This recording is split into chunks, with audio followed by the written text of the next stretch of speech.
Hi guys, I'm Krishna and welcome to Frontless Media. Before starting the topic, please do subscribe to our channel. So coming to the topic ఏంటి అంటే ఇండియాలో చాలా మంది jobs చేస్తూ ఉంటారు and most of the jobs or IT related. ఎందుకంటే బాగా booming ఉందని, శాలరీ ఎక్కువ ఉందని, ఏసీలో ఉండొచ్చు అని చెప్పేసి చాలా మంది తీసుకుంటారు. కానీ చాలా జాబ్స్ ఉండి వర్క్ చేయడానికి మనుషులు తక్కువగా ఉండే కొన్ని ఇండస్ట్రీస్ గురించి నేను మాట్లాడబోతున్నాను. Because this is very important. ఒకవేళ మీ కెరీర్ గ్యాప్ ఉంది, లేదా మీ కోర్ సైడ్ ఇంట్రెస్ట్ ఉంది, లేకపోతే ఇంకేదైనా చూస్ చేసుకున్నాక అసలు ఐటీ అంటే ఇష్టం లేదు అనుకున్న వాళ్ళకి ఈ ఇండస్ట్రీస్లో మీరు జాబ్ సర్చ్ చేస్తే ఈజీగా జాబ్ వచ్చే అవకాశం ఉంది. ఆ ఇండస్ట్రీస్ ఏంటి అనేది నేను ఇప్పుడు చెప్తాను. First industry where India is facing scarcity is health care industry. Health care ఇండస్ట్రీలో డాక్టర్ స్కేర్సిటీ, మెడిసిన్స్ ఇక్కడ డెవలప్ చేసే స్కేర్సిటీ, హెచ్ఆర్స్ అంటే ఫార్మాసిటికల్ ఇండస్ట్రీస్లో ఫార్మాలో అంటే pharma comes under health care as well. కాబట్టి ఫార్మాలో ఎక్కడ లేని ఓపెనింగ్స్ ఉంటాయి. కాకపోతే ఇక్కడ ప్రాబ్లం ఏంటంటే వాళ్ళు శాలరీస్ తక్కువ పే చేస్తారు. కానీ ఇమీడియట్గా జాబ్ కావాలి అంటే మీరు వెళ్ళాల్సింది ఒక ఫార్మా కంపెనీ దగ్గరికి. అక్కడ హెల్త్ కేర్ రిలేటెడ్ రోల్స్ ఉంటాయి, హెచ్ఆర్ రిలేటెడ్ రోల్స్ ఉంటాయి, ప్రతిరోజు హైరింగ్ జరుగుతుంటుంది. నార్మల్ లేబర్ రిలేటెడ్ జాబ్స్ కూడా ఉంటాయి. హెల్త్ కేర్లో హ్యూజ్ రిక్వైర్మెంట్ ఉంది. ఇంకా చెప్పాలంటే హెల్త్ కేర్ ఎక్విప్మెంట్ చేసే దగ్గర కూడా మీకు గ్యాప్ ఉంది. అంటే ఎంఆర్ఐ స్కానింగ్ మీరు మెషిన్ చూస్తుంటారు, MRI scanning machines, X-rays, MRIs, diagnosis materials తయారు చేసే ఏదైతే కంపెనీస్ ఉంటాయో వాటిని గూగుల్లో సెర్చ్ చేయండి. అక్కడ ఎలక్ట్రికల్, ఎలక్ట్రానిక్స్, మెకానికల్ వాళ్ళకి మంచి డిమాండ్ ఉంటుంది. ఎందుకంటే ఇప్పుడు ఒక కంపెనీ ఒక ఎక్స్రే అనేది బిల్డ్ చేసింది అనుకోండి, ఎక్స్రే మెషిన్ అనేది, ఆ మెషిన్ని ఎక్కడో ఢిల్లీలో నేను ఆర్డర్ చేస్తా, వాడు వచ్చి హైదరాబాద్లో ఫిట్ చేయాలంటే అక్కడ ఒక ఇంజనీర్ కావాలి, ఒక ఎలక్ట్రికల్ ఇంజనీర్ అక్కడ కావాలి. సో ఈ స్పేస్లో మంచి డిమాండ్ అనేది ఉంది. శాలరీ తక్కువ ఉంది నిజమే, కానీ there is huge demand for employment, less employees in that domain. మీరు ఈ డొమైన్ని హెల్త్ కేర్లో చూసుకోవచ్చు. There are lot of opportunities. And second వచ్చేసి ఏంటి అంటే అకౌంటింగ్స్. రోజుకి మారుతున్న ట్యాక్స్ రిజైన్స్ కావచ్చు, రోజుకి పెరుగుతున్న బిజినెస్ వాళ్ళు కావచ్చు, అకౌంటింగ్ సెక్టార్లో చాలా వేకెన్సీస్ అనేవి ఉన్నాయన్నమాట. అకౌంటింగ్స్ అంటే ఏంటో మీకు అందరూ తెలిసిందే, సిఎస్ కింద చేసేవాళ్ళు వీళ్ళు.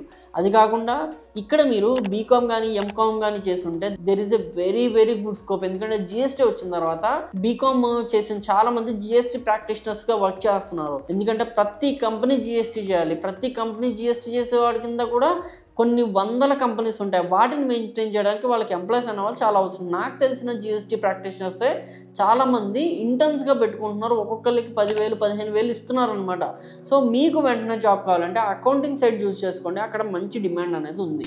అండ్ థర్డ్ సెక్టార్ వచ్చేసి నెట్వర్కింగ్ అంటే మీరు బేసిక్గా ఏమనుకుంటారంటే సిసిఎన్ఏ సర్టిఫికేషన్స్ చేసి ఆఫ్లైన్లో ఆన్లైన్లోనే నెట్వర్కింగ్ చేస్తారనుకుంటారు. కానీ నెట్వర్కింగ్ అంటే ఏంటి అంటే స్విచ్చింగ్స్, రూటర్స్ దగ్గర నుంచి, వైరింగ్ దగ్గర నుంచి అన్నీ కూడా నెట్వర్క్ కిందకు వస్తాయి. సో ఈ పని చేస్తుంటే ఎలక్ట్రీషియన్ చేసే పని కాదు, దాన్ని డిజైన్ చేయడం. ఒక పెద్ద ఆఫీస్, కన్సిడర్ టీసీఎస్ ఒక ఆఫీస్ ఉంది.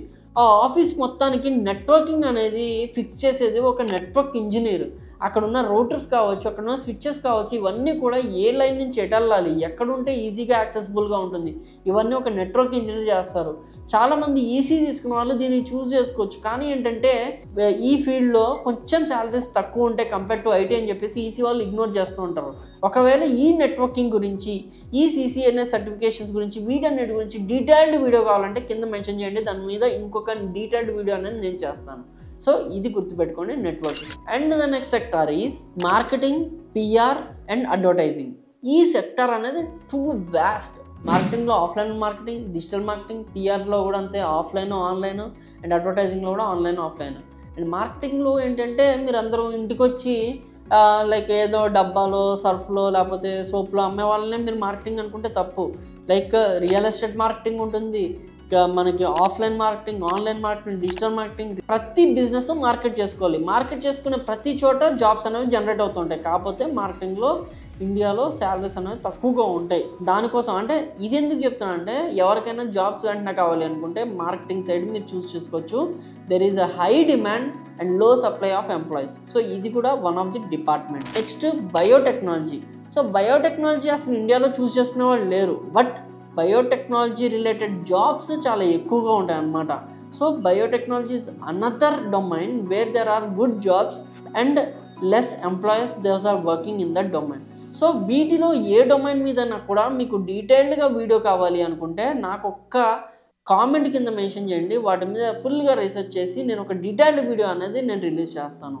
So until then keep watching Frontless Media and do subscribe to our channel. And I am Krishna signing off. Thank you.